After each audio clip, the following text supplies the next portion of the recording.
ગુજરાતમાં સ્થાનિક સ્વરાજની ચૂંટણીના પરિણામો સામે આવ્યા, પણ આદિવાસી વિસ્તારના પરિણામો આ વખતે કંઈક અલગ હતા। ભારતીય જનતા પાર્ટીએ આ વિસ્તારમાં ખૂબ જ મહેનત કરી હતી, પણ આમ આદમી પાર્ટીએ તેની સામે ઘણી બધી બેઠકો મેળવી અને હવે આમ આદમી પાર્ટીના તાલુકા પંચાયતના જે પ્રમુખો છે, ઉપપ્રમુખો છે, લોકો દ્વારા દાવેદારી નોંધાવવામાં આવી છે અને આ વિષયને લઈને રાધિકા રાઠવા દ્વારા શું કહેવામાં આવ્યું છે તેની વાત આ વિડીયોમાં। નમસ્કાર, હું હંસિની અને તમે જોઈ રહ્યા છો નિર્ભય ન્યૂઝ।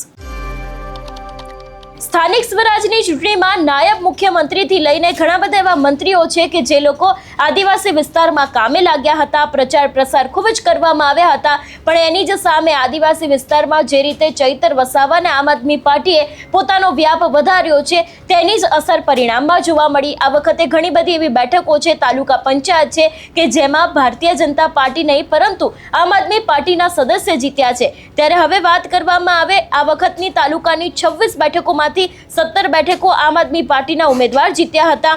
આમ આદમી પાર્ટી દ્વારા તાલુકા પ્રમુખ અને ઉપપ્રમુખની દાવેદારી નોંધાઈ છે। પ્રમુખ તરીકે તેજલ દિનેશભાઈ રાઠવા અને ઉપપ્રમુખ તરીકે શૈલેષભાઈ ભીલે દાવેદારી નોંધાવી છે।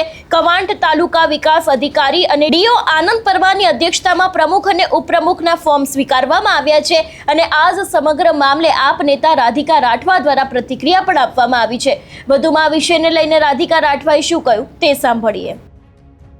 આજરોજ કવાંટ તાલુકામાં અમારા પ્રમુખ અને ઉપપ્રમુખના ફોર્મ ભરાયા છે। અમારી બહુમતી છે 26 કવાંટ તાલુકા પંચાયતમાંથી 17 આમ આદમી પાર્ટી અમારી જીતી છે। તો અમને ખાતરી છે અને અમને કોન્ફિડન્સ પણ છે કે અમારી આમ આદમી પાર્ટીની બોડી કાલે 23 તારીખે બેસવાની છે અને અમને ખૂબ ઉત્સાહ છે એ વિશે।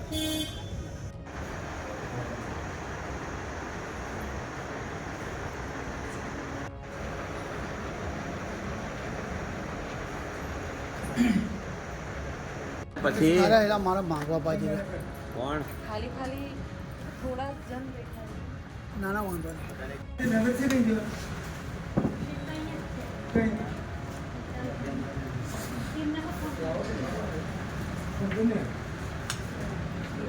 હેલો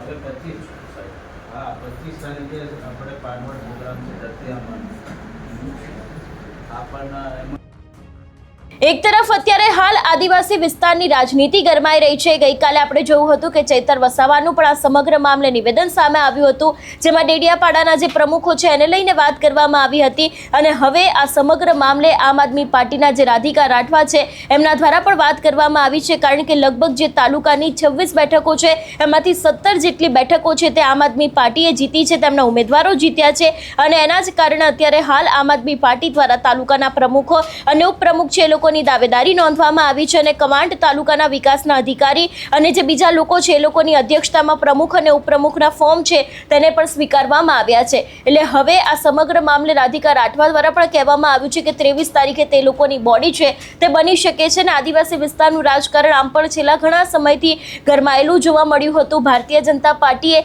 આ વખતે આદિવાસી વિસ્તારમાં ખૂબ જ મહેનત કરી હતી, પણ પરિણામો છે તે ક્યાંક બીજા આવ્યા હતા અને એની જ સામે જે આમ આદમી પાર્ટીના ચૈતર વસાવા છે ને તેના સાથે જે બીજા નેતાઓ છે એ લોકો દ્વારા જે મહેનત કરવામાં આવી હતી એ જ મહેનત ક્યાંક આ વખતે આદિવાસી વિસ્તારમાં જોવા પણ મળી હતી।